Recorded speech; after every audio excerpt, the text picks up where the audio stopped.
Reka nsubire ndabaramutse mwe banywanyi mukurikira imboneshakure yacu ari nayo yanyu Shiramatsiko TV. Imboneshakure imwe rudende dushikiriza inkuru n'ibiganiro utaronka ahandi. Uyu ni umwanya w'amakuru agezweko ari kuvugwa ngaha mu gihugu c'u Burundi, aho twibanda ku makuru aba ari kuvugwa cane cane ku gateka k'azina muntu, aba ari kuvugwa mu cibano, aba ari kuvugwa ku mbuga ngurukana bumenyi, aba ari kuvugwa mu makungu, aba ari kuvugwa muri politike ndetse n'ayandi yose mutamenye muba mwaranyegejwe turatohoza amaze tukabaha ido n'ido. Hari amakuru tugira ngo tubashikirize ajanye n'umwaka wabaye mubi cane ku gihugu c'u Burundi, ndetse n'ingaruka zatangiye ico gihe ziracyagaragara no mu butegetsi bw'iki gihe. Bamwe bavuga ko Evariste Ndayishimiye atagize ico ahindura mu biriko biraba ngaha mu gihugu c'u Burundi bishobora kuzagenda nk'uko byagenze uwo mwaka nyine. Uwo mwaka ibara ryaraguye mu gihugu, turi batatu twagenywe kuba Prime Minister muri uwo mwaka, babiri muri twebwe barishwe uwo mwaka nyine. N'utarapfuye ni Imana yakinze kuko yararashwe bamusiga ari ikiruruma bazi ko yapfuye. Hari amakuru menshi atandukanye tugira ngo tubashikirize arabana n'ibyo ndetse n'ibara ryaguye muri uwo mwaka. Uwo mwaka nta wundi ni umwaka w'1965, aho ingaruka zavuye muri uwo mwaka n'ubu ngubu zikibonekeza mu ntwaro ya Evariste Ndayishimiye, aho hagaragara ko hari ubwoko bumwe bwakumiriwe amaze ubundi bugashirwa imbere, aribyo byabyaye amakimbirane muri uwo mwaka nyine yateje akaga igihugu. Ni byinshi tugira ngo tubashikirize, icyo usabwa nta kindi, niba wifuza kuba mu wa mbere bashikirwa n'amakuru n'ibiganiro ducisha kuri ino mboneshakure imwe rudende dushikiriza inkuru n'ibiganiro utaronka ahandi, vyonda kuri sabone kugira ngo uko dushijeho amakuru n'ibiganiro bene nk'ibi ujye uba uwa mbere mu gushikirwa navyo. Uwo mwaka nyine Pierre Ngendakumwe yabaye mushirangoma wa mbere kuva kwa 7/1965 aca agandagurwa kwa 15/1965 inyuma y'iminsi 8 gusa arongoye leta y'u Burundi. Yari yarigeze kuba muri ayo mabanga nyine hagati ya Ruheshi 1963 na Ndamukiza 1964. Wa kabiri ni Joseph Bamina yabaye umushirangoma wa mbere kuva kwa 26/1965 gushika kwa 30 Ntwarante 1965. Hari abafata ko yashikanye kwa 13 Nyakanga igihe habonetse uwundi mushirangoma wa mbere, ariko sibyo, ntiyari akirongoye leta. Joseph Bamina yishwe kwa 15 Kigarama umwaka w'1965. Wa gatatu ni Leopold Bihumugani yabaye umushirangoma wa mbere kuva kwa 13 Nyakanga 1965 gushika kwa 8 Mukakaro 1966. Mw'ijoro rya 18 rushira wa 19 Gitugutu 1965 abasirikare n'abajendarumuri bariko baragerageza guhirika ubutegetsi barateye ku rugo rw'umushikirangoma wa mbere Leopold Biha basiga bamurashe bazi ko yapfuye. Imana yarakinze ararusimba. Joseph Bamina yavutse kwa 15 Ntwarante umwaka w'1927 ubusangana muri komine Bukeye mu ntara ya Muramvya. Ni umwe mu ncabwenge za mbere z'u Burundi. Yize amashuri yiwe yisumbuye ku iseminari y'Imugera, aca abandaniriza muri kaminuza y'Iravanium muri Kongo, aho yize ivyigwa bya teoloji ndetse na filozofi. Hagati y'umwaka w'1945 n'1950, aho agarukiye mu gihugu yarakoze mu burongozi bw'intara ya Muyinga kuva mu mwaka w'1950 gushika mu mwaka w'1954. Inyuma yagiye gukorera Igitega nk'umunyamabanga w'umwami Mwambutsa wa kane Bagiricenge. Politike Joseph Bamina ari mu banywanyi ba kera b'umugambwe Aporona. Muri Mukakaro 1961 bitegetswe na ONU, aho hasaba ko leta yugururirwa imigambwe mikuru yose. Joseph Bamina yarinjiye muri leta ya Joseph Cimpaye nk'umunyamabanga wa leta ajejwe imari. Ikibanza yarakigumanye no muri leta ya Rwagasore. Yaranatowe nk'umushingamateka wa Aporona muri Nyakanga 1961. Inyuma y'urupfu rwa Rwagasore, Joseph Bamina yahavuye atanga imihoho muri leta, aja kuba umuyobozi mwishikira mu biro by'umwami Mwambutsa. Urupfu rw'umushirangoma wa mbere Rudoviko Rwagasore rwarabyaye impari zikomeye ku bijanye n'uburongozi bwa Prona. Ku ruhande rumwe, Paul Mirerekano yavuga ko Rwagasore yasize amwemereye ko ariwe azorongora umugambwe. Ku rundi ruhande, umushirangoma wa mbere André Muhirwa niwe yashaka kurongora umugambwe. Izo mpari zahavuye zifata intumbero z'amoko. Umwami Mwambutsa yategetse ko hobaho amatora y'abadasigana bonyine bakitorera uwo barongora. Joseph Bamina niwe yatowe kurongora Prona, nayo Paul Mirerekano na André Muhirwa batorwa kuba ivyegera vyiwe. Paul Mirerekano ntiyigeze yemera ibyavuye muri ayo matora, aca ashinga komite yiwe yo ku ruhande. Mu nyuma yahavuye anashiraho urwaruka rumwitirirwa mu gihe urwaruka rwa Prona rwari rwitirirwa Rwagasore. Tuzobigarukako mu yandi makuru tuzabahereza.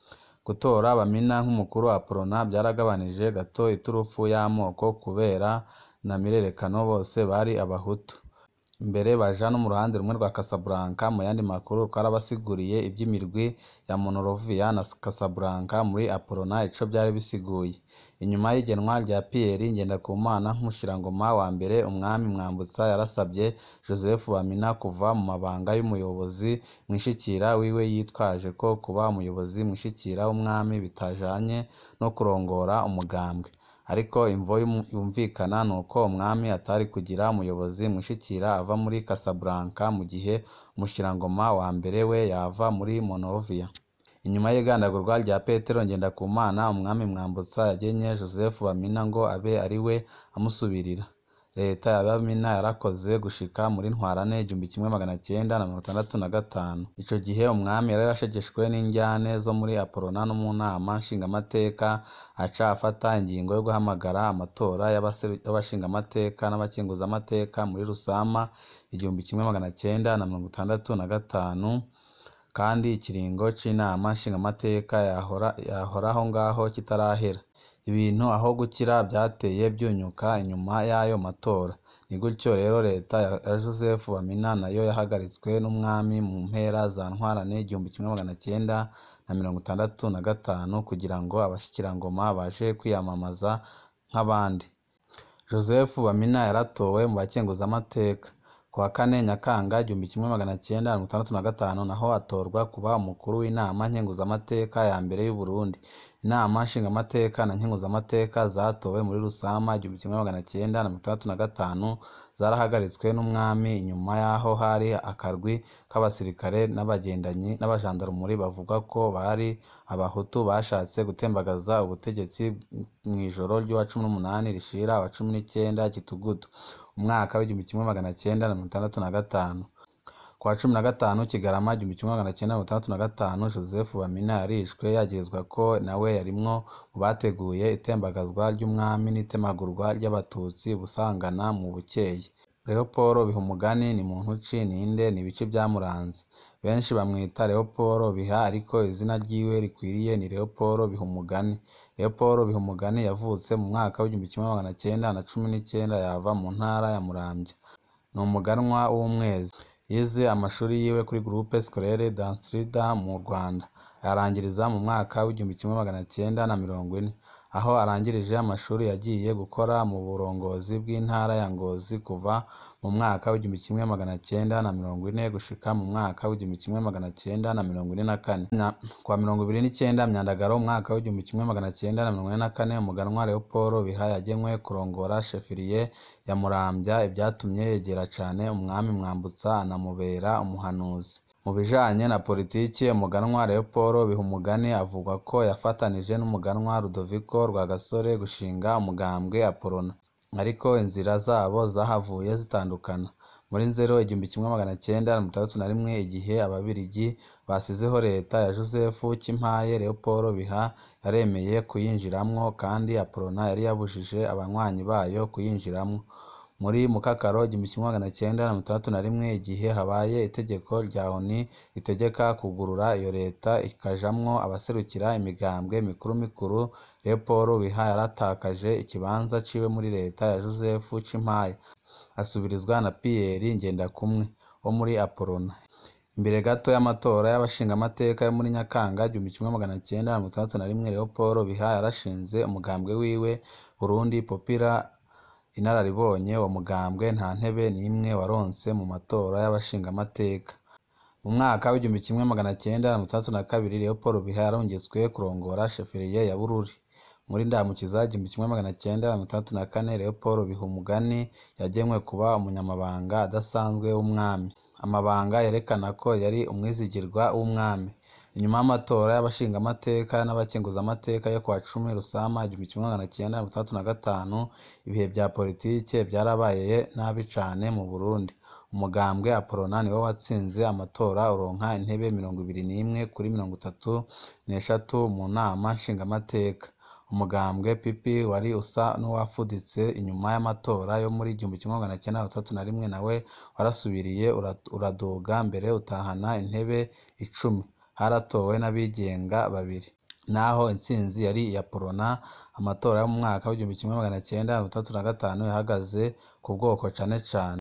Inama nshingamateka na nkenguzamateka zasa n'izigaruriwe n'abahutu ico gihe. Kuva Petero Ngendakumwe agandaguwe, ubumwe bw'abarondeye ukwikukira kwasa no kwaheze. Inama nkenguzamateka yatanze izina rya Gervasi Nyangoma ngo abe ariwe aba mushirangoma wa mbere.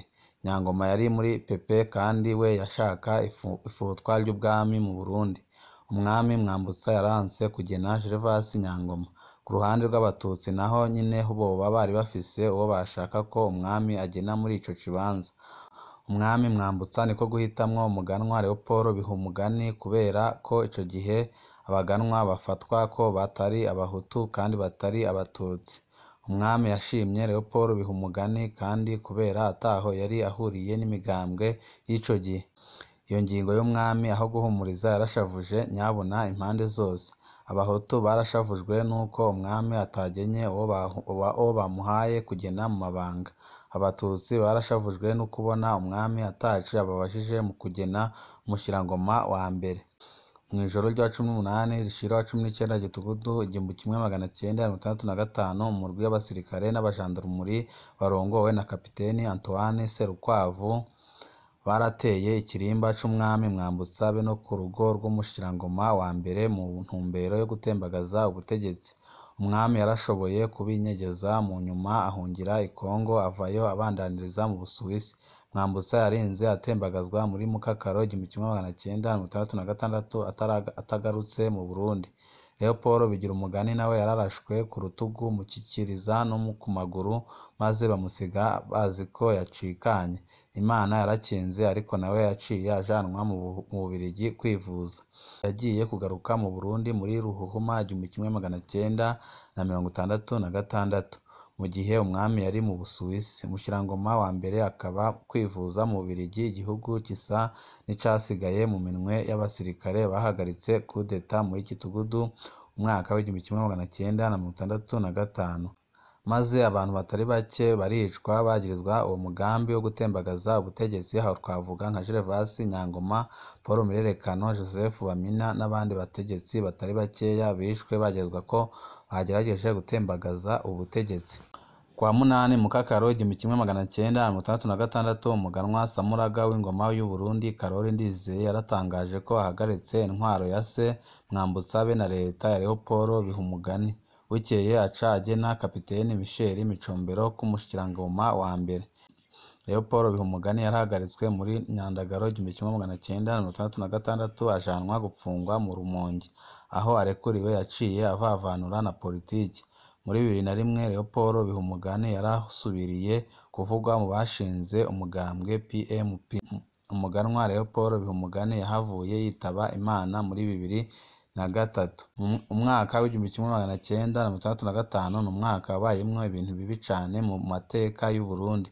Naho ibyabo bivugwa gace cane, niwo mwaka wuguruye umuryango w'ibyago igihugu caciyemo mu mwaka w'1972 n'ibindi byinshi byakurikiye kugeza uyu munsi bikibonekeza. kumbure tuzobigarukako mu zindi nkuru tuzabashikiriza, ariko biragaragara ko uyu mwaka wabaye mubi cane ku Burundi, kuko n'indyane igihugu kirimo muri kino gihe zituruka ico gihe, kuko n'ubu ngubu birakibonekeza ko mu butegetsi bwa Evariste Ndayishimiye n'ubundi ikumirana ry'ubwoko bumwe riracarimo, kandi bamwe bakabona ko ari bo gihugu kandi abandi bakabonamo abansi b'igihugu. Birabaje cane kubona ibi byabaye mu mwaka w'1965 ata cigwa abarundi bigeze babikuramo, ariko n'ubu bakabandanya gukomeza ya ntumbero y'amacakubiri y'amoko. Banywanyi bacu ni ngaha duce dusozerera amakuru kakabateguriye, ndabibutsa aho utaravyonda kuri sabone, aka niko karyo keza ko guvyondaho kugira ngo uko dushijeho amakuru n'ibiganiro bene nk'ibi ujye uba uwa mbere mu gushikirwa navyo. Ibihe vyiza nivyo ndabipfurije.